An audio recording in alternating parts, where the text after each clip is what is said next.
Human needs, মানবতার কল্যাণে নিয়োজিত। Hit the subscribe button and press the bell icon.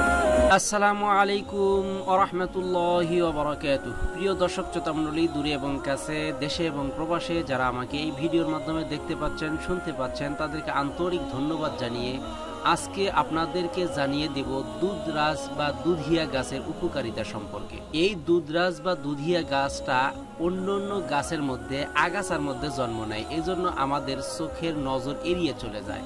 এই গাছটি অতি ছোট হলেও এর উপকারিতা অনেক বেশি। এটা ওষুধি ভেষজ হিসাবে অনেক ধরনের কাজ এর দ্বারা আমরা পেয়ে থাকি। আমরা যারা জানি তারা তো এই গাছের উপকারিতা সম্পর্কে অনেক উপকার লাভ করি, কিন্তু যারা এই গাছ সম্পর্কে ওয়াকিবহাল নয় অর্থাৎ জানি না, তারা এটাকে আগাছা মনে করে ছুঁড়ে ফেলে দেয়, অনেকেই ঘাস হিসাবে উপড়ে তুলে ফেলে দেয়।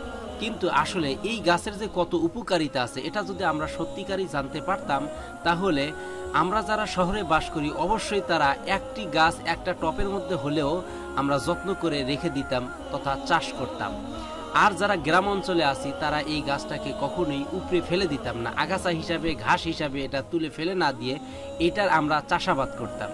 হ্যাঁ বন্ধু, কেন এটাকে চাষাবাদ করতাম, এটার উপকারিতা কত বেশি, এটা যদি জানতে চান তাহলে অবশ্যই আমাদের এই ভিডিওটি কন্টিনিউ করুন। ইনশাআল্লাহ আপনারা জানতে পারবেন এই গাছের কি কি উপকার পাওয়া যায়।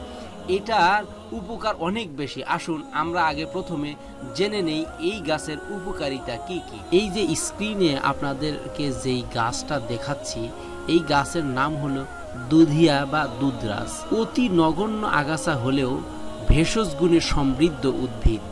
ভারতীয় বনৌষধির তালিকা হতে জানা যায় যে এটা প্রধানত রক্ত আমাশয় ও পেটের ব্যথা উপশমে ব্যবহৃত হয়। প্রসূতির স্তন্য দুগ্ধ বৃদ্ধিতে সাহায্য করে। গাছের সাদা কষ জীবাণুনাশক। চীনা থাই ভেষজ তালিকায় গাছের নির্যাস অ্যাজমা ও মৃগী রোগীর উপকারী ভেষজ হিসাবে উল্লেখ করা হয়েছে। পুরাতন কাশিতে এর উপকার পাওয়া যায় খুবই ভালো। দাঁত বা দাউদ যেটাকে আমরা বলি, এই দাউদ ছাড়াতে এই গাছের কার্যকারিতা অপরিসীম।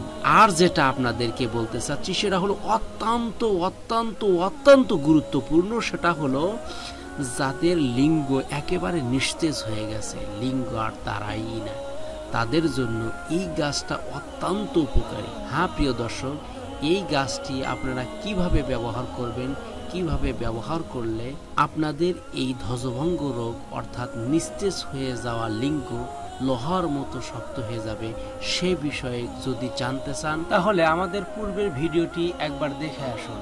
আমাদের পূর্বের ভিডিওটির লিঙ্ক ডিসক্রিপশনে দেওয়া আছে, সেখান থেকে আপনারা দেখতে পারবেন যে এই ধ্বজভঙ্গ রোগের জন্য কিভাবে আপনি এই গাছটি সেবন করবেন, তাহলে আপনার লিঙ্গ লোহার মতো শক্ত হবে ইনশাআল্লাহ। প্রিয় বন্ধুগণ, আশা করি আপনাদের এই ভিডিওটি ভালো লেগেছে। যদি আপনাদের এই ভিডিওটি ভালো লেগে থাকে তাহলে অবশ্যই অন্যের ভালোর জন্য, অন্যদের দেখার জন্য এই ভিডিওটি বেশি বেশি শেয়ার করুন। আপনার একটি শেয়ারের মাধ্যমে যদি অন্য কোনো ভাই বোন উপকৃত হয়ে যায় তাহলে মহান আল্লাহ রাব্বুল আলামিন এর উত্তম যাজা আপনার আমল নামায় দিবে, যেটাকে আমরা সদকায়ে জারিয়া বলতে পারি।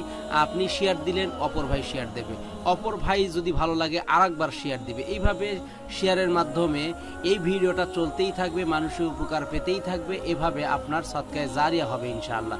তো আসুন আমরা দেরি না করে ভিডিওটি এখনই শেয়ার দেই এবং আমাদের চ্যানেল সাবস্ক্রাইব করুন।